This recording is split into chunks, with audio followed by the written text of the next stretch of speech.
Who wants to go first, by the way? Since we didn't have a chance to flip a coin. But they're supposed to go in this order. Wait. Who are you? I'm a member of the league, and I know that that's how they set it up. Okay. We go in this order. Well, we're going to go in this order because this lady said. It's Texas draw straws. But. Well, I was kind of going to give an overview. Well, you're first, actually. Oh, am I? I am first. See, you didn't get it, but let me show you this. This lady right here says, go in this order. Well, that's great because the one that was emailed to me had me going last. I have you last too, by the way, because I thought it was alphabetical, but. Okay. I don't know if this is working. Yeah. But, you know what? Why don't you come up? Oh, your opening statements come up here so they can all hear.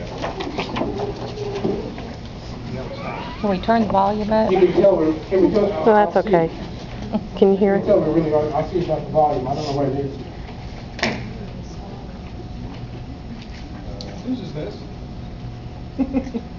Does this memory stick belong to somebody? Yeah. Take it out? Take it out. Take it out. You know where the volume is. I didn't know what, if any, AV equipment would be available, so I came prepared. I can talk or use transparencies or use PowerPoint. But I'm Bud Weinstein. I'm with the University of North Texas.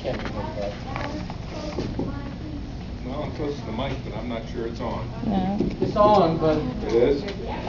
Okay, can you hear now? Yes. Okay. Let me throw out some statistics that could maybe set the tone for the other presenters in our discussion this evening. And let me first talk about the state of Texas.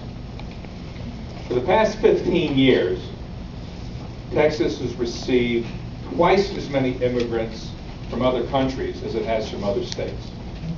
And that's a big change from the 1970s and the 1980s, when Texas was a major magnet for refugees from places like New York and Michigan and even California. I moved here in 1975 from New York State.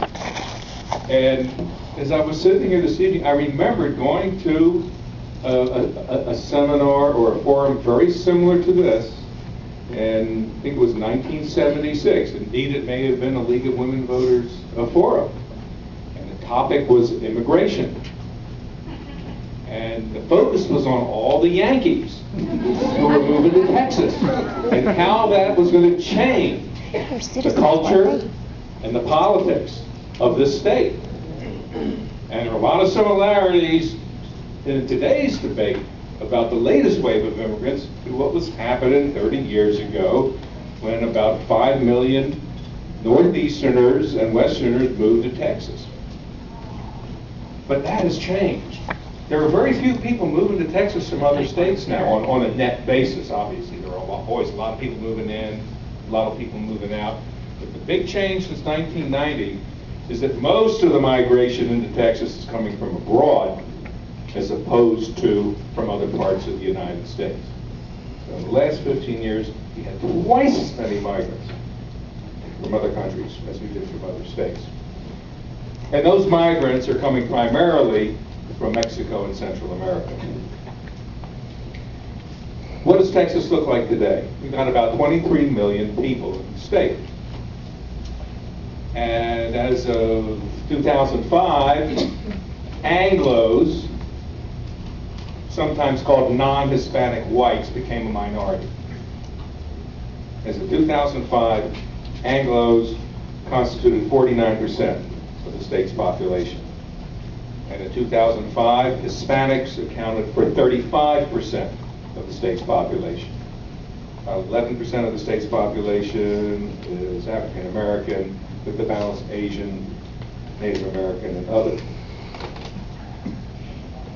The big change, of course, is that the Hispanic population is growing much, much faster than any of the other ethnic groups. Just in the last 5 years, the Hispanic population in Texas has grown 20.4%. By contrast, the Anglo population in Texas has grown 2.3%. Again, that's a pattern that we've never seen before. Hispanic population is growing for a number of reasons. It's growing because the Hispanic population is relatively younger, has a lower median age, there's more family formation, because they're a relatively younger cohort, there's a higher rate of natural increase in the Hispanic population than in the white or black populations. And then the second factor, of course, is immigration. People of Hispanic heritage moving into the state of Texas.